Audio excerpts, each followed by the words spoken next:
नमस्कार दोस्तों, मैं राहुल मिश्रा और मैं आप सभी का एक बार फिर से स्वागत करता हूं आपके अपने channel TC with Rahul sir में। आज मेरे साथ गौतम है और गौतम इस बार सीजीएल में AIR 39 रैंक लाए हैं और बहुत ही बड़ा अचीवमेंट है हमारे लिए भी। तो आज हम उनकी जर्नी के बारे में बात करेंगे, उनके बारे में जानेंगे कि कैसे AIR 39 जैसी अच्छी रैंक यानी कि यह टॉप स्कोर कैसे किया जा सकता है। फिलहाल ये वर्तमान समय में ईडी में AEO के पद पर सेलेक्ट हुए हैं और काफी समय से ये प्रयासरत थे, जैसे 2022, 2023 और अंततः 2024 में इनको ये सफलता हासिल हुई है। और ये सिर्फ एक इंटरव्यू नहीं है, ये इनकी पूरी यात्रा है, इनकी पूरी मेहनत है जो इन्होंने अभी तक अचीव किया है। कैसे इन्होंने अचीव किया है उसके बारे में हम लोग बातचीत करेंगे। फिलहाल मैं चाहूंगा कि गौतम थोड़ा सा अपने बारे में आप हल्का सा एक इंट्रोडक्शन दे कि आप कहाँ से आते हैं और क्या क्या है चीजें, तो वो थोड़ा सा आप बताइए। जी, थैंक यू सर। मुझे आपसे मिलने का मौका मिला, थैंक यू। मैं झारखंड स्टेट के गिरिडीह डिस्ट्रिक्ट से बिलोंग करता हूँ, जिसका पुलिस स्टेशन राजधनौर है और गांव का नाम टोकोटांड है। और ये झारखंड में जहाँ पे माइंस वगैरह हैं उसके आसपास का कुछ एरिया है। कोडरमा है उसके बगल में, जिसे अभरक नगरी भी कहते हैं।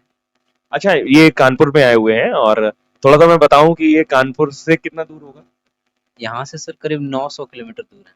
अब आप समझिए कि कितना डेडिकेशन है कि 900 किलोमीटर आए और मुझसे मिले। तो ये मेरे लिए भी एक गौरवान्वित पल है और मुझे बड़ा अच्छा लग रहा है, मैं बड़ा अच्छा फील कर रहा हूँ। अब उसको शब्दों में बयान नहीं किया जा सकता, बाकी तो आप लोग समझ ही सकते हैं। फिलहाल गौतम, जैसे कि आप AIR 39 पर हैं, आपने सोचा था AIR 39 होगा? और सर मैंने रैंक वगैरह के बारे में तो नहीं सोचा था, बट जो पोस्ट मुझे मिली उसके बारे में मैंने सोच रखा था कि मुझे ईडी में ही जाना है। और कितना मार्क्स है आपका? मेरे 370 आउट ऑफ 390 है, नॉर्मलाइज्ड स्कोर। नॉर्मलाइज स्कोर जो है उनका 370 है। कौन सी शिफ्ट थी, 18 जनवरी या 20 जनवरी? 18th की शिफ्ट थी सर मेरी। 18 की शिफ्ट थी। तो अब थोड़ा सा इनके बारे में और जानते हैं और आपको बहुत ज्यादा मदद मिलेगी कि कैसे इन्होंने तैयारी की है और किन किन चीजों का इन्होंने प्रयोग किया है। मैंने जब इनके बारे में जाना तो मुझे थोड़ा सा जान के आश्चर्य हुआ कि हाँ, कोई व्यक्ति इतना भी मेहनत कर सकता है। तो स्कूलिंग वगैरह के बारे में थोड़ा सा बताइए, स्कूलिंग वगैरह आपकी कैसी रही? मेरी स्कूलिंग मेरे गांव के बगल में ही एक गांव है। वहाँ पे एक स्कूल है, कोलंबिया पब्लिक स्कूल, जहाँ से मैंने 10th करी है। सीबीएसई बोर्ड थी। और बाय लक या बाय मेहनत कहिए, मैं वहाँ भी टॉपर रहा था। तो ये मुझे लगता है आपने बताया था कि आप अपने एरिया के पहले व्यक्ति हैं जो एसएससी में सेलेक्ट हो रहे हैं, ऐसा है? हाँ। एसएससी में सेलेक्ट आपके होने गांव वाला से? मैं फर्स्ट व्यक्ति नहीं हूँ सर। मेरे गांव से कुछ में इनकम टैक्स डिपार्टमेंट में भी हैं, पासपोर्ट ऑफिस में भी हैं, इनफैक्ट प्रिवेंटिव ऑफिसर्स भी हैं। और जैसे कि स्कूलिंग में आपने बताया था, हाई स्कूल में कितने परसेंटेज थे? स्कूल में सर मेरी 10th में मेरे 85.5%। और ट्वेल्थ में? 12th में 73%। तो आप समझ पा रहे हैं कि स्कूलिंग जो है इनकी काफी अच्छी रही है, सीबीएसई बोर्ड से ये पढ़े हुए हैं और हाई स्कूल में भी अच्छे मार्क्स थे और इंटर में भी अच्छे मार्क्स थे। शुरू से पढ़ने के प्रति रुझान रहा, मतलब उस तरह के स्टूडेंट नहीं रहे कि पढ़ना ही पढ़ना है। अच्छा, तो ये तैयारी आपने पहले से मुझे बताया था कि रेलवे से इन्होंने अपनी तैयारी की शुरुआत की थी। रेलवे की तैयारी इन्होंने 2017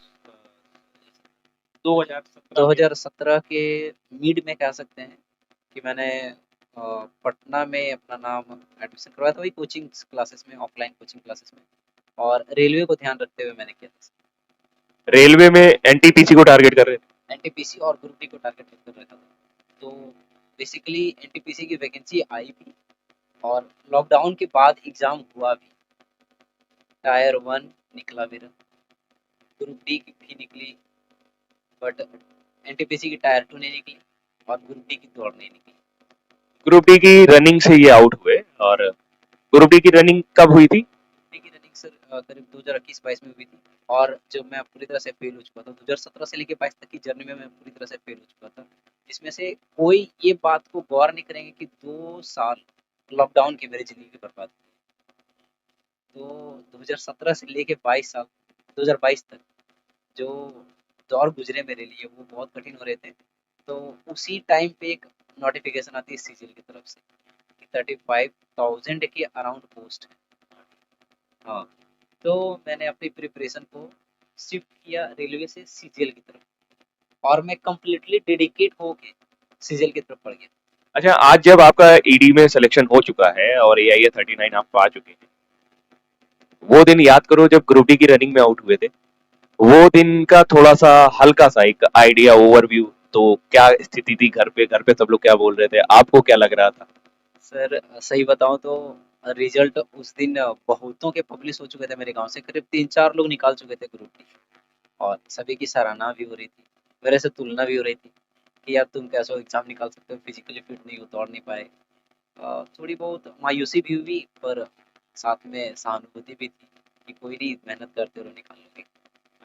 और इनके पापा जी भी हैं मेरे साथ, साथ में बैठे हुए सुन रहे हैं। अभी मुझे बताया गया था कि वो थोड़ा सा निराश हो गए थे, लेकिन आज वो सोचते होंगे, या आज गौतम भी सोचते होंगे कि ठीक है, अच्छा हुआ ग्रुप डी में आउट हो गए, नहीं तो शायद वहां चले गए होते तो फिर ये जर्नी नहीं होती ना।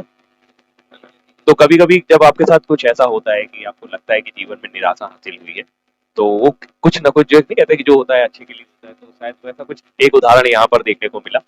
अच्छा, फिर उसके बाद जब आप सीजीएल की तरफ आए, तो आपको क्यों लगा कि आप सीजीएल निकाल सकते हो, क्या फील हो रहा था उस समय?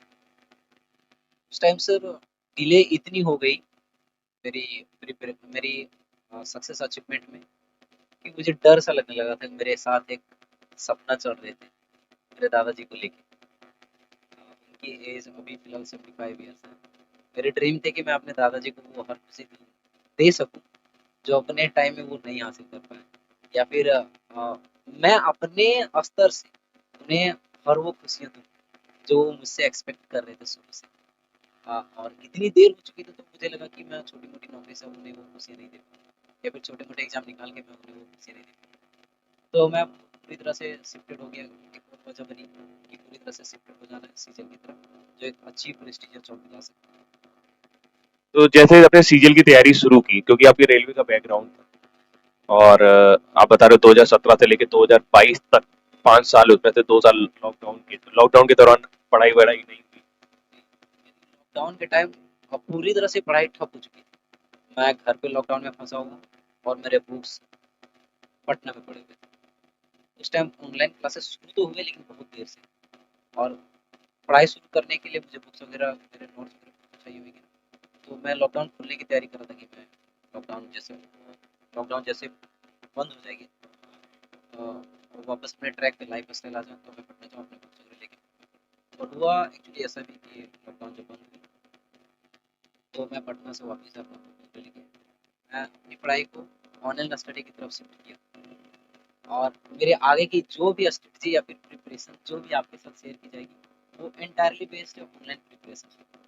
यदि कोई भी एस्पिरेंट सोच रहे हो कि मैं ऑफलाइन स्टूडेंट को फॉलो करूँ, तो प्लीज़ कंसिडर कर लें कि आप कर सकते हैं या नहीं। देखो, गौतम ये कहना चाह रहे हैं कि पहले इन्होंने पटना में ट्राई किया, वैसे मोस्टली लोग ऑफलाइन ही पढ़ते हैं, तो इन्होंने पहले पटना में ट्राई किया, वहां से अपना सिलेबस वगैरह कंप्लीट किया एज ए रेलवे। अच्छा, इसी दौरान मैं एक चीज और आपके साथ शेयर करना चाहूंगा। जैसे कि गौतम ने मुझे बताया था कि 2016-17 के दौरान ये, जैसे क्योंकि ये स्कूल के टॉपर थे, तो ये जेई की प्रिपरेशन की तरफ गए, आईआईटी जेई की प्रिपरेशन की तरफ। वहां पर इनके साथ एक घटना घटी, मैं चाहूंगा गौतम खुद ही वो बताएं। हुआ यूँ सर, मैंने 12th इंटर में किया आईएससी मैथ के साथ। तो मुझे लगा कि मैं इंजीनियरिंग करूँ, थोड़ी मैं बीटेक करना चाहता था बेसिकली। मैं गया रांची, वहाँ पे मैंने एक इंस्टीट्यूट में नाम एडमिशन करवाया। मैं उस इंस्टीट्यूट का नाम नहीं लेना चाहूँगा बेसिकली।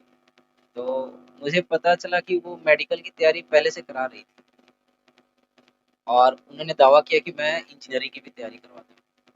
मैंने वहाँ एडमिशन करवा लिया, और 3-4 महीने बीते, उसके बाद पता चला एक फिजिक्स के टीचर ने अनाउंस किया इस तरह से, या फिर क्लास में बोल दिए बाय मिस्टेक, या फिर जो कहीं इंटेंशनली तो नहीं बोलेंगे। उन्होंने बोल दिया कि यहाँ पे इंजीनियरिंग की भी तैयारी होती है। और फिर मुझे शौक लगा कि भाई मैं तो ट्रैप में फंस गया, मेरी जेई गई। तो और हुआ सेम भी, जेई नहीं निकली मेरी। और इस तरह से होता रहता है, कई सारे कोचिंग क्लासेस आप ज्वाइन करते हैं, लेकिन वहां पर सही तरीके के या तो टीचर नहीं मिलते, या तो एनवायरमेंट नहीं मिलता, और काफी महंगी फीस होती है।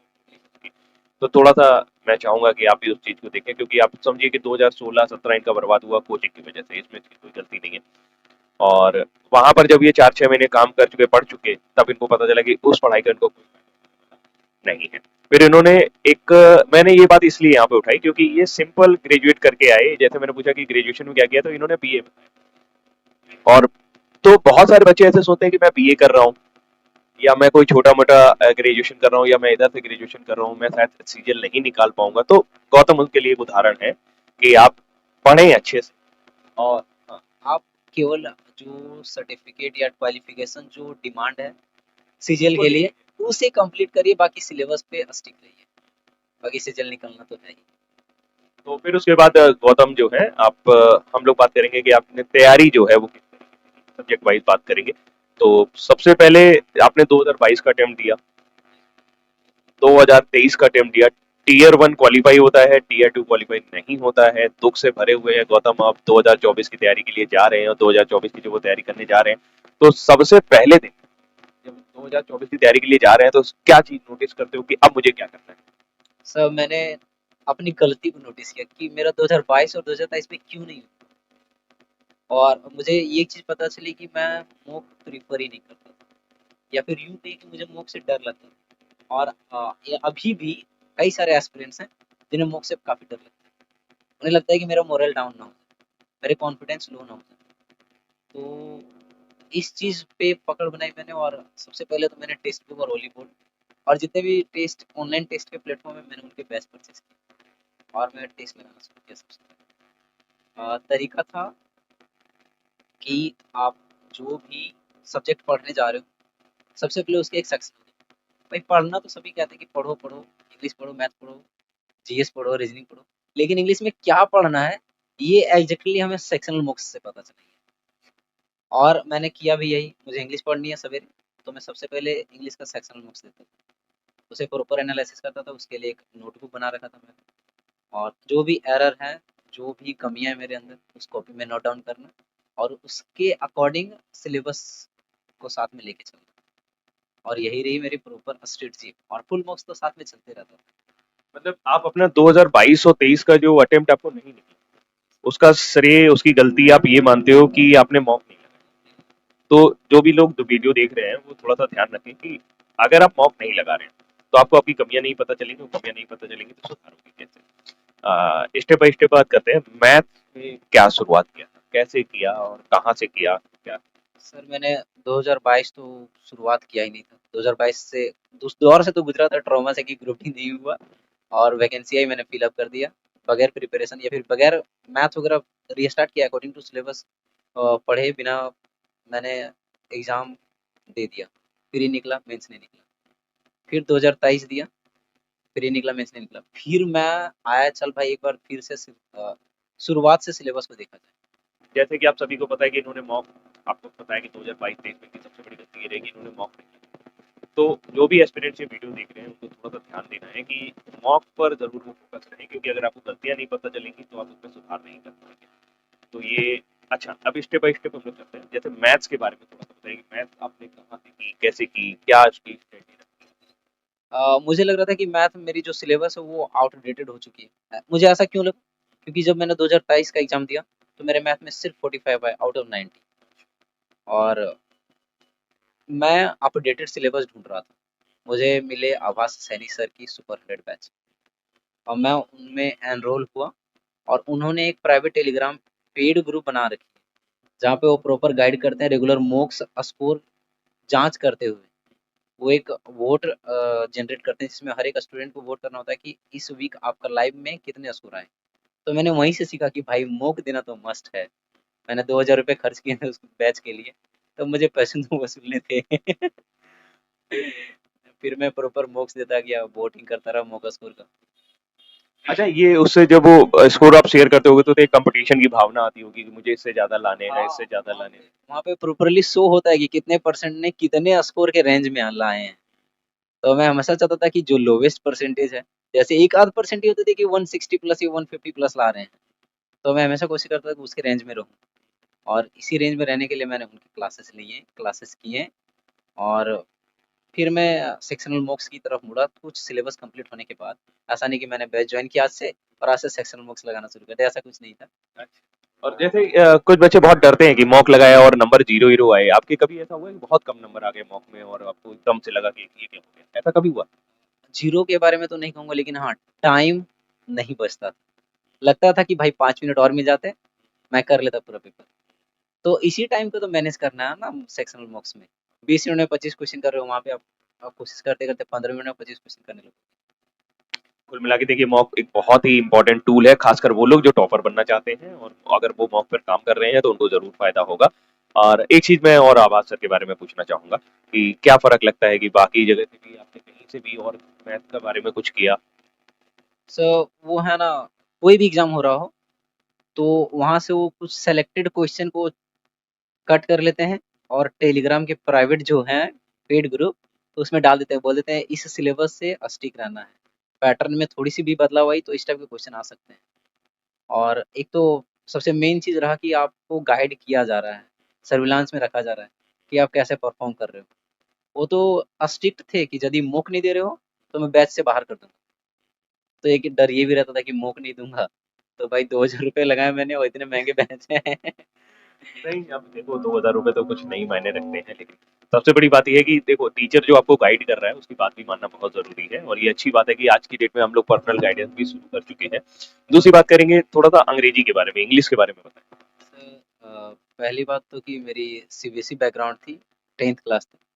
तो मैंने इंग्लिश टीचर के लिए, इंग्लिश सब्जेक्ट के लिए कोई टीचर प्रीफर नहीं किया था। बस मैंने बुक फॉलो करी थी, a mirror of common error एक बुक है, और एक नीतू मैम की वॉल्यूम 1 बुक है। और वोकेब के लिए कम्प्लीटली डिपेंडेंट था मैं ब्लैक बुक फॉर वोकेब। और एक और बुक है रीड बुक, जिसे कहते हैं नॉर्मन लेविस की वर्ड पावर मेड इजी। यही सब बुक को मैंने मल्टीपल टाइम्स रिवीजन किया था। अच्छा, जैसे आप बता रहे हो ब्लैक बुक है, तो ब्लैक बुक में तो पीवाईक्यू वगैरह मिल जाते हैं, तो ब्लैक बुक आपने कितनी बार पढ़ी होगी? मैंने ब्लैक बुक कम से कम नहीं तो 20 से 25 बार रिवाइज कर लिया। ये चीज नोट डाउन करिए, जो लोग भी वीडियो देख रहे हैं वो जरूर देखें कि वो अगर एक दो बार ब्लैक बुक पढ़ लेते हैं और सोते हैं उनको वोकैब आ जाए, और फिर बार बार मुझे मैसेज करते हैं कि सर वोकैब नहीं आ रही, तो फिर आप सुनो, यहाँ पर 20 से 25 बार ब्लैक बुक पढ़ी गई है, और word power made made easy उसे भी इतनी बार कम कंसिडर कर सकते हैं, क्योंकि मैं पूरी तरह से एक लूप में करते रहता था। और लूप भी करने का तरीका था, मैं फर्स्ट एंड से शुरू करता था और सेम टाइम पे लास्ट एंड से भी शुरू करता था। जब दोनों जैसे का क्रॉस सेक्शन होता था तो फिर रिवीजन शुरू, अपने आप रिवीजन शुरू, और फिर उसी को रिवर्स प्रोसेस करना है। जैसे एक जैसे थोड़ा सा में कि मान लीजिए मैंने पेज बांट रखे थे, सिनोनिम में 60 पेजेस, तो एक दिन में मुझे 2 पेजेस करने हैं, मतलब 30 दिन में सिनोनिम कंप्लीट। कंप्लीट किस तरह से, रिवीजन के साथ कंप्लीट हो जाएंगे मेरे। कैसे मैं बता रहा हूँ, पहले मैं पढ़ा आज फर्स्ट पेज, प्लस में 60th पेज, 60वां पेज। कल पढ़ूंगा दूसरा पेज और 59वां पेज भी पढ़ूंगा। परसों पढ़ूंगा तीसरा पेज, उधर 57वां पेज भी पढ़ूंगा। जब ये दोनों चलेंगे, क्रॉस सेक्शन तो करेंगे बीच में, और फिर ओवरलैपिंग करते हुए आगे बढ़ेंगे। मैं पढ़ा हुआ जो फॉरवर्ड डायरेक्शन में पढ़ रहा था, अब रिवर्स वाला डायरेक्शन से जो आ रहा हूँ वो तो ओवरले करेंगे, ओवरलैप करेंगे। तो वो रिवीजन एक हुआ, उसके बाद फिर से मैं रिवर्स, मतलब ये साइक्लिक ऑर्डर में चलते रहता। तो ये जो जैसे ये कभी कभी ऐसा नहीं लगता था कि भूल रहे हैं, पढ़ते तो जा रहे हैं भूल रहे हैं? इतना एफर्ट डालना ही नहीं पड़ता इस पैटर्न पे। ये जो मैंने पैटर्न बना रखा था कि एक फर्स्ट पेज लास्ट पेज, तो इसमें एफर्ट डालना ही नहीं पड़ता। ये खुद का खोजा हुआ है कि किसी ने बताया, नहीं, किसी ने गाइड किया? देखा है करके। ये एक्सपेरिमेंटल, आप ये एक्सपेरिमेंट कर सकते हैं कि पहले पेज से शुरू करें और फिर उधर 60वां पेज पढ़ लें, और धीरे धीरे पीछे की ओर आता जाए। और एक बुक आपने बताई नीतू मैम वाली बुक है, उस बुक के बारे में बताइए। वॉल्यूम 1, वो ग्रामर सेक्शन के लिए टोटली, वो वो ज़्यादा मुझे यूज़फुल मेरे लिए नहीं लगी, आप सबके लिए लग सकती है बेसिकली। हाँ, मेरे जिनका लिए ग्रामर इसलिए, कमजोर हाँ, होगा। मेरे लिए इसलिए नहीं लगी क्योंकि सीबीएसई बैकग्राउंड था, मैंने बताया।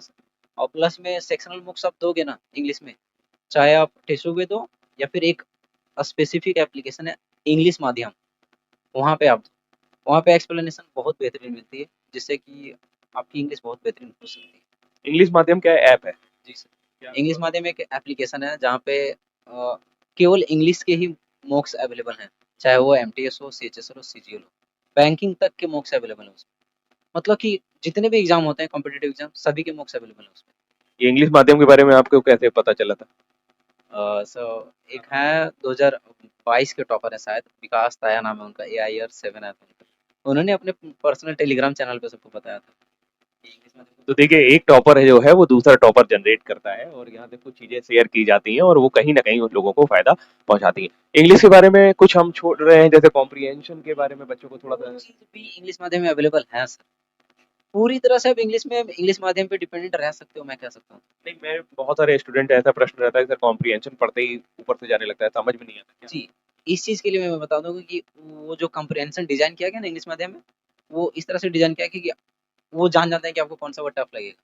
उसमें खुद ब खुद नीचे ही हिंदी दे रखा हूँ और पूरी कॉम्प्रिहेंशन की हिंदी मीनिंग हिंदी में ट्रांसलेटेड भी नीचे कर रखा है।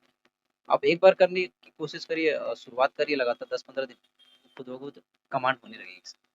अच्छा, दूसरी चीज इंग्लिश में जैसे ग्रामर कंप्लीट हो गई, सारी चीजें और कंप्लीट हो गई, नंबर नहीं आ रहे हैं मान लो कि सब कुछ पढ़ लिया है, कुछ सजेशन दे सकते हो।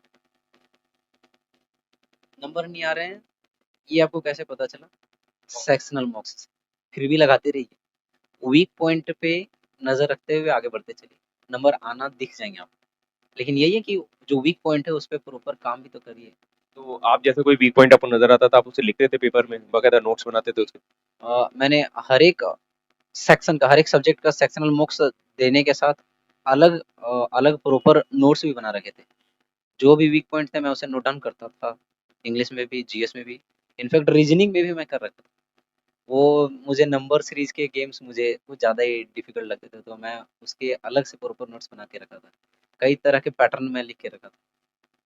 तो ये भी जरूरी है कि अगर आप मॉक लगा रहे हैं तो मॉक के साथ साथ उसका उसको लिखते भी चले, कहीं नोट भी करते चले, उस पर काम भी करें, ये नहीं कि मॉक लग रहा है बस उसके बाद काम खत्म। अच्छा, जीएस के बारे में बात करेंगे, जीएस का कैसे रहा तैयारी, जीएस में कितने मार्क्स आए थे याद है? 48 मार्क्स। फिर कैसे आए?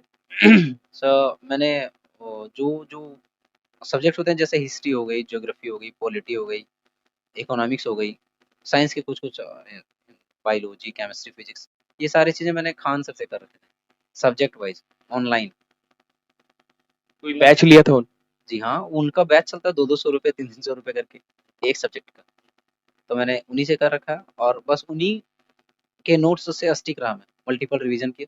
और रही बात, सीजल में एक स्टैटिक पार्ट आती है, उसके लिए मैंने यूट्यूब के रिसोर्सेज लिए। एक तो आप थे DC with Rahul sir YouTube channel से ही, एक नवीन सर आते हैं आरडब्ल्यूए वाले, और एक परमार एसएससी।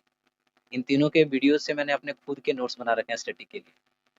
नहीं, तो जैसे स्टैटिक पढ़ने जा रहे थे तो स्टैटिक में क्या करते थे, पहले टॉपिक समझ लेते थे? नहीं, मैं टॉपिक डिसाइड करता था कि मुझे मुझे आज ये टॉपिक पढ़ना है, तो डिसाइड कैसे होता था? बस सेक्शनल मॉक्स से।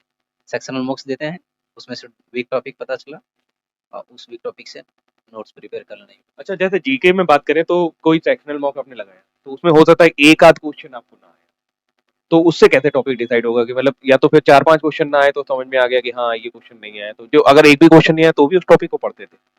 आज मुझे मान लीजिए एक विटामिन का क्वेश्चन नहीं मिला, तो मैं पूरी तरह से विटामिन का वीडियो बना लेता था, वीडियो देख के नोट्स बना लेता था। एक ऐसा हुआ, मान लीजिए डांस के किसी आर्टिस्ट के बारे में पूछ दिया, तो मुझे डांसर्स के बारे में नहीं पता, तो मैं पूरी तरह से डांस आर्टिस्ट जितने भी हैं सबका पीडीएफ बना, मतलब वीडियो से नोट बना लेता था। इसी तरह से मैं फर्दर पॉइंट्स को भी कवर करते गया। देखो ये चीज होती है कि जैसे अगर मान लीजिए आपको कोई डांसर या कोई टॉपिक नहीं समझ में आया, आप उसको खुद से सर्च करोगे तो हो सकता है आप वो चीज पढ़ लो जो आपके लिए रिलेवेंट नहीं है।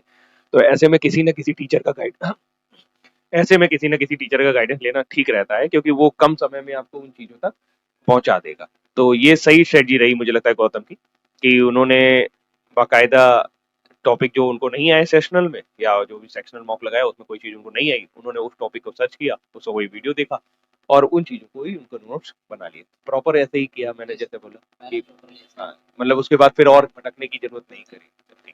तो जीएस भी हो गया, इंग्लिश भी हो गया, अब बात आती है रीजनिंग की। तो रीजनिंग कैसे? रीजनिंग के लिए मैं sir, first of all thanks to you only, क्योंकि मैंने आपके क्लासेस के जो आप लाइव करवाते थे, करीब 130 मॉक्स हैं, 130 लाइव मॉक्स, प्लस मैं अपने मॉक सेक्शन में भी मॉक्स फॉर्मेट में भी प्रोवाइड करवा रखे हैं टेस्ट को, तो उसमें भी मैंने 40-50 लगाए हैं, मतलब कि अराउंड 200 के तो लगा रखे हैं मैंने आपके एप्लीकेशन पे।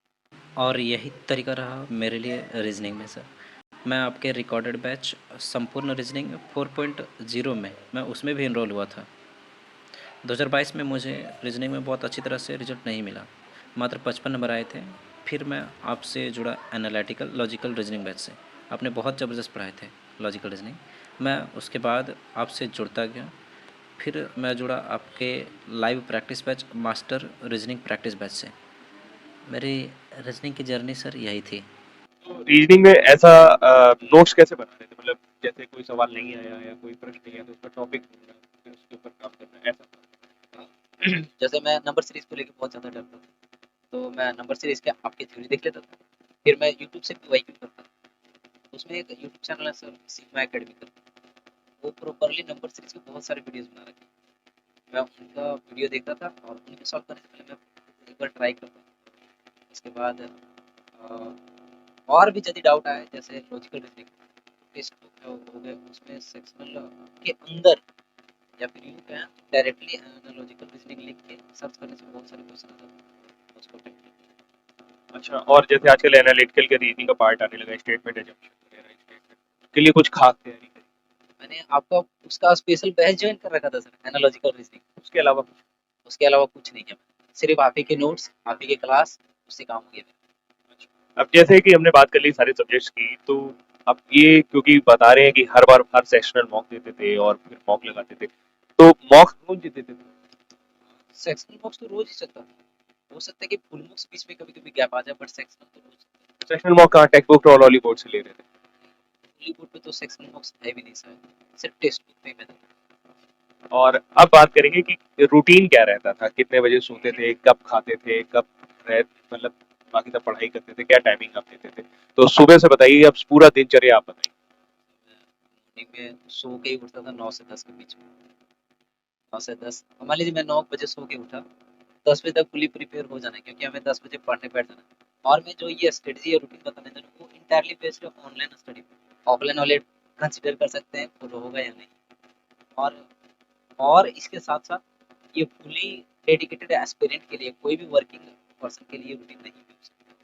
नहीं, आप बताओ, आप क्या? क्योंकि मैं घर पे रहता था, तो मुझे कोई काम नहीं, और ना खाना बनाना, ना नहाना धोना, कपड़ा सॉरी नहाना धोना तो होता था। नहीं, नहा लिया करो कभी कभी।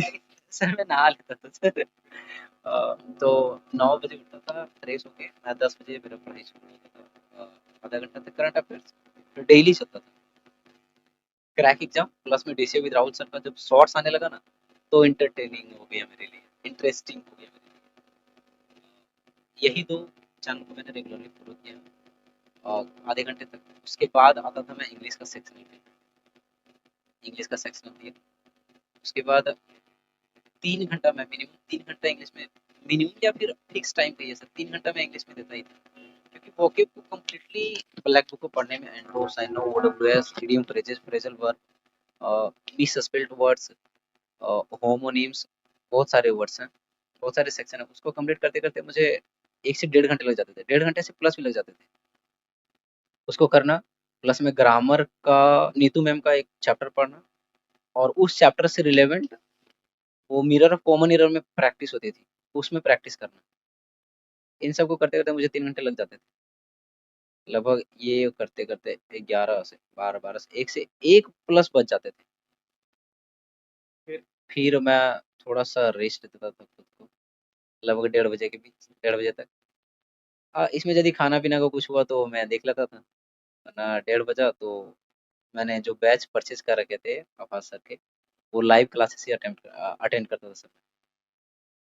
सारी क्योंकि क्लासेस लाइव करते थे? हाँ, मैं उनका कंप्लीट सिलेबस लाइव अटेंड किया मुझे लगता था कि मैं यदि एक भी क्लास छोड़ा तो वो जमा हो जाएगी क्लासेस, और उसको कंप्लीट करने में बहुत मुश्किल आएगी। और उनका लाइव क्लास भी ऐसा होता था जैसे ऑफलाइन क्लासेस हो, आपको पॉज करने का कोई सिस्टम नहीं। जैसे आपकी भी क्लासेस में ऐसे ही होते थे, पॉज करने का कोई सिस्टम नहीं। डाउट हो गई तो मैं नोट नोट कर लेता था कि क्वेश्चन नंबर 8 देखना है। क्लास खत्म होने के बाद पीडीएफ तुरंत अपलोड हो जाती थी टेलीग्राम चैनल पे। मैं डाउट क्वेश्चन को पीडीएफ से ही देख लेता था, और इतना करते करते मुझे 4 बज जाते थे, कि 2 घंटा क्लासेस चलते थे। उसके बाद 4 बजे के बाद 4 से 5 में फ्री रहता था, ना ज़्यादा बटन नहीं डालना है। फिर मैं 5 बजे से लेके 7, 7:30 बजे तक मैं जीएस देखता था। उसमें भी सेक्शन वीक पॉइंट कवर करना, और जो स्टैटिक पोर्शन है उसको मल्टीपल टाइम्स रिवीजन करना, क्योंकि नोट्स तो बन चुके थे। और 7:30 बज गए, गाँव के सीन है, खाना पीना 8 बजे तक हो जाता था मेरे घर। और उसके बाद आता था टाइम रीजनिंग का, क्योंकि 9 बजे से आपके लाइव क्लासेस होते थे। मैं हमेशा, आप देखे होंगे कि मैं लीडर बोर्ड पे रहता था, आपके टॉप 10 ही लीडर बोर्ड दिखते हैं। कितने लोग लाइव रहते होंगे मुझे उसमें एग्जैक्ट आइडिया नहीं, मुझे पता है कि कम से कम तो 150 तो लाइव ही रहते ही होंगे। तो उस लीडर बोर्ड पे बने रहने के लिए मैं 2 सेक्शनल मॉक्स देता था रीजनिंग में। अच्छा, क्लास से पहले 2 सेशनल मॉक दे रहे हो क्लास से पहले मैं 2 सेक्शनल मॉक्स दे लेता था। और लीडर बोर्ड हेल्प कर रहा था। लीडर बोर्ड ही तो मोटिवेट कर रहा था ये 2 सेक्शनल मॉक्स देने के लिए। मैं एक टेक्स्ट बुक पे दे रहा था और एक आपके एप्लीकेशन खुद के जो मूक फॉर्मेट में प्रोवाइड करा रखे थे उसपे। अच्छा, ये लीडर बोर्ड के जो मार्क्स थे ऑलमोस्ट उतने ही आए हैं, हाँ, कह सकते है ना? हैं। मतलब वो एग्जैक्ट। एग्जैक्ट चल रहा था, उतने ही आए। फिर उसके बाद उसके बाद 9 से 10, सवा 10 आपकी क्लासेस चलते थे। फिर 10:30 के बाद टाइम आता था मैथ का। मैथ तो उधर लाइव किया था मैंने, टेस्ट तो नहीं ना दे रखा था मैं। 10:30 11 के आसपास में मैं सेक्शनल मॉक्स देता था मैथ का। तो 11:30 बज जाते थे इस तरह कंप्लीट करते करते। और फिर मैं रात को कंप्लीट मॉक देता था एक हर रोज। पीवाईक्यू। हाँ, पॉसिबल मतलब कि कभी कभी ऐसा कुछ हुआ कि कुछ एडिशनल पढ़ने पड़ जाए सिलेबस के अकॉर्डिंग, तो मैं उसको स्किप कर सकता था। लेकिन ये एक रूटीन बनी हुई थी कि पीवाईक्यू फुल मार्क्स तो देना है आखिर। सेक्शनल तो मैं लगा ही रहा हूँ, और सेक्शनल में लगा भी रहा हूँ तो पीछे से पीवाईक्यू लेटेस्ट से लगा रहा था, ताकि दोनों साइड से कवर होते जाए। और इतने में बच जाते थे मेरे 11:30 से 12:30 1 घंटे, और उसको प्रॉपर एनालिसिस करने में 1:30। 12:30 ठीक है, 1:30 बज गए इधर। उसके बाद मैं एक चीज ये भी चेक कर लेता था कि कहीं कुछ छूट तो नहीं गया आज के दिन में।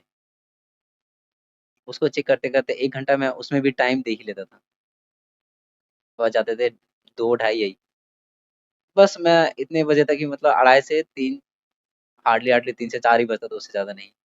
तो इतने के बीच में फिर मैं सोने चले जाता था। बाकी कुछ नहीं। मतलब रात का 3 से 4 बजे के बीच सोने जाते थे और 9 से 10 बजे के बीच उठ रहे हैं, तो 7 से 8 घंटे की नींद ले रहे थे।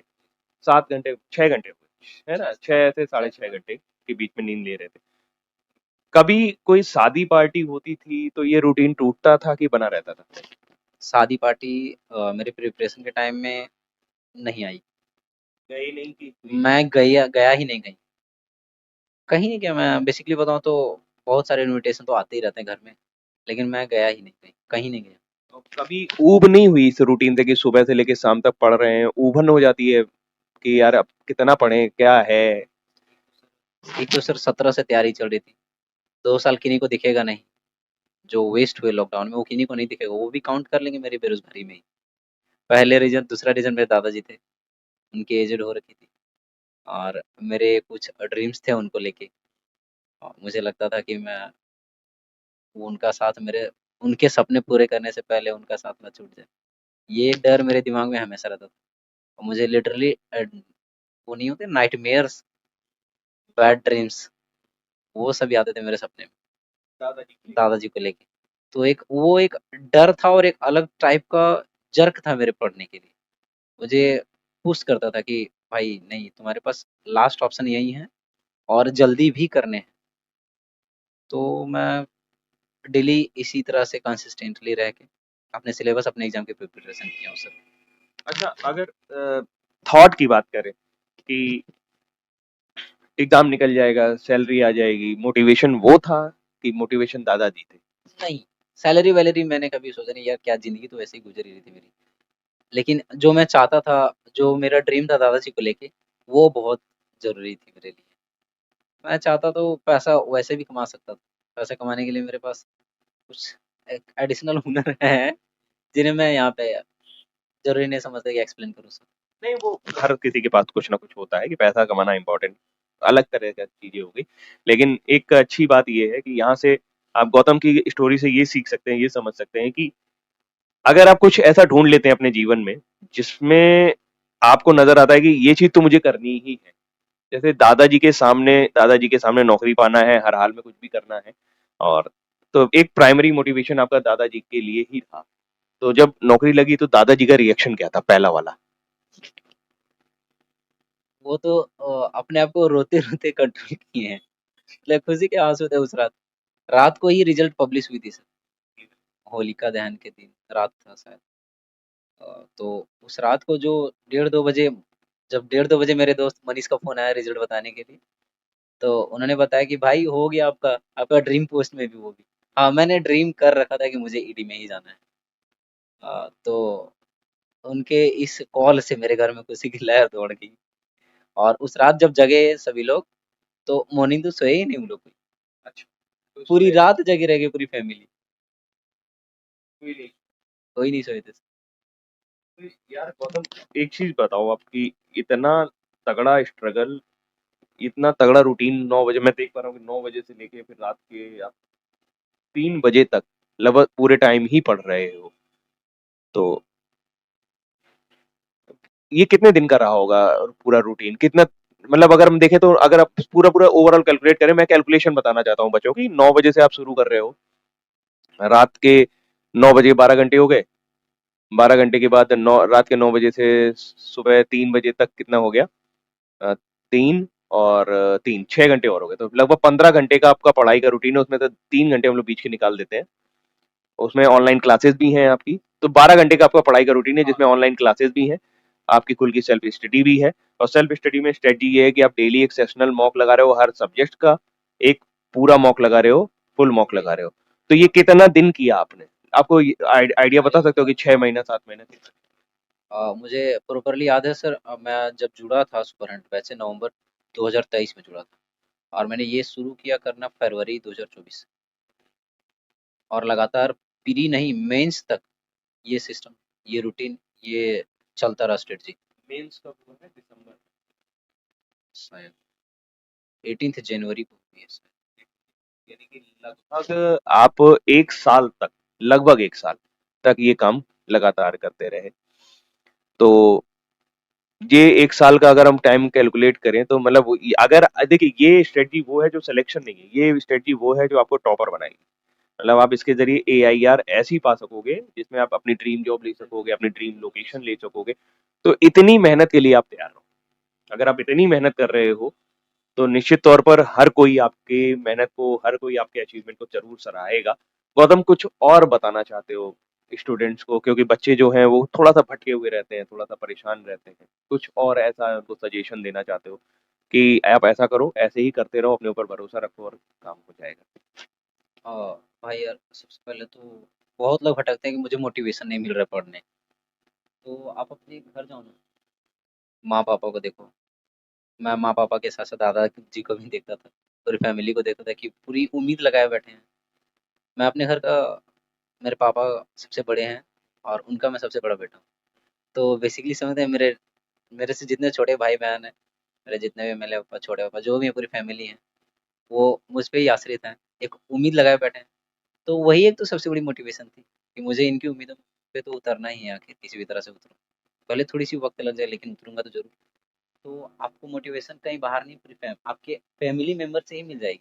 आपके माँ हो सकते हैं, आपके पापा हो सकते हैं, मेरी तरह मेरे आपके दादाजी हो सकते हैं।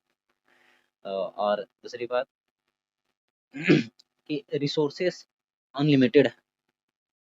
आप किसी एक रिसोर्स के अकॉर्डिंग स्टिक रहिए उसमें और कंटिन्यूअसली आप अपने हिसाब से स्ट्रेटजी बना के टाइम देना सीखिए, क्योंकि टाइम नहीं दीजिएगा तो एग्जाम हो सकता है इजी हो बट कंपटीशन टफर है। सही बात है, सिलेबस हो सकता है आप कवर कर ले, लेकिन जिस सिलेबस में, जिस दौड़ में आप हैं, उसमें बहुत सारे लोग ऐसे हैं जो बहुत मेहनत कर रहे हैं। तो AIR 39 के साथ हमारी बातचीत हुई और उम्मीद करते हैं कि इस बातचीत के साथ आपने कुछ ना कुछ जो आपके डाउट रहे होंगे वो आपने जरूर सीखे होंगे, जरूर समझे होंगे। इसके अलावा गौतम का एक टेलीग्राम ग्रुप भी है, एक यूट्यूब चैनल भी है जिसे आप ज्वाइन कर सकते हैं और इनसे जो भी गाइडेंस चाहें वो आप पर्सनली ले सकते हैं। तो मैं चाहूंगा कि अपने टेलीग्राम ग्रुप का नाम भी आप बता दो और जो आपका यूट्यूब चैनल है उसके बारे में भी बता मेरे सेम नाम से सर, गौतम AIR 39 सीजल 24 और यूट्यूब टेलीग्राम दोनों सेम ही। दो। चलो, मैं इनके लिंक से शेयर करवा देंगे, ताकि देखो कुछ लोग होते हैं ना, मैं हो सकता है उतना अच्छा ना गाइड कर पाऊँ, आपकी कोई पर्सनल प्रॉब्लम है तो वो आपको ज़्यादा अच्छे तरीके मैं से बता पर्सन टू पर्सन रिप्लाई कर सकता हूँ। आप सर हैं, आपके बहुत बड़े नहीं नहीं कॉन्टैक्ट्स ऐसा में, बहुत बड़ी चैनल है, हो सकता है आप सर 1 डेढ़ लाख के बीच से घिरे हुए हो, पर्सन टू पर्सन आपके लिए भी रिप्लाई देना पॉसिबल नहीं है। लेकिन मैं तो अभी 40-50 आदमी से घिरा हुआ हूँ ना, तो मैं पर्सन टू पर्सन रिप्लाई दे ही सकता हूँ जब तक फ्री हूँ। तो ज्वाइनिंग वगैरह कब है? सर जॉइनिंग हो सकती है 14 मई को हो जाए। तो 14 मई बहुत को बहुत मेरी। बधाइयाँ। और बहुत बहुत मतलब मुझे बहुत अच्छा लगा, क्योंकि झारखंड से यहाँ पर आना है तो ये बड़ी बात है।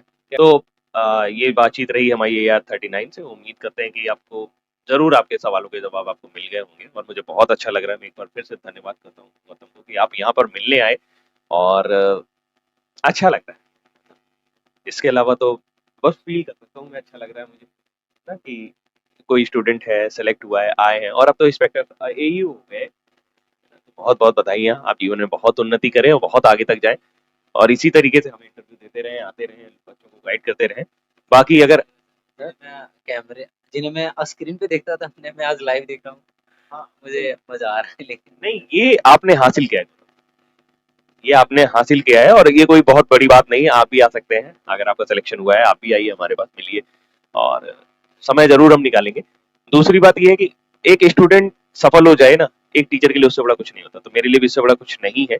और खासकर इस तरह की सफलता जो एक फ्लाइंग कलर्स में हो, इसको बताने में अच्छा लगे। वैसे जो भी स्टूडेंट सेलेक्ट हो रहे हैं उन सभी को बहुत बहुत बधाइयाँ।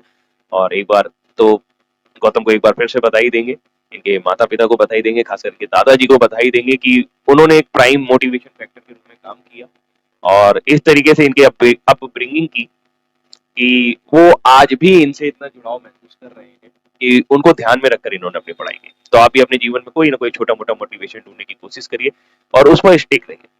तो अभी के लिए इतना ही रखेंगे, और गौतम अगर चलते चलते कुछ कहना चाहें, थैंक यू वगैरह। थैंक यू आपको सर, ये मौका दिया आपने। मैंने ये अकेले नहीं अचीव किया, बस मैं यही कहूँगा कि बिहाइंड द कैमरा रह के आपने भी स्ट्रगल किए हैं हम लोगों के साथ। 150 लाइव क्लासेस किए सर मैंने आपके साथ, तो उसमें मैं अकेले थोड़ी ना कर रहा था। नहीं 9 से 10 आप भी थे, तो इसमें अकेले मेरी मेहनत नहीं, आपकी भी है। तो अभी के लिए इतना ही रखते हैं। Thank you so much, bye bye, take care, thank you.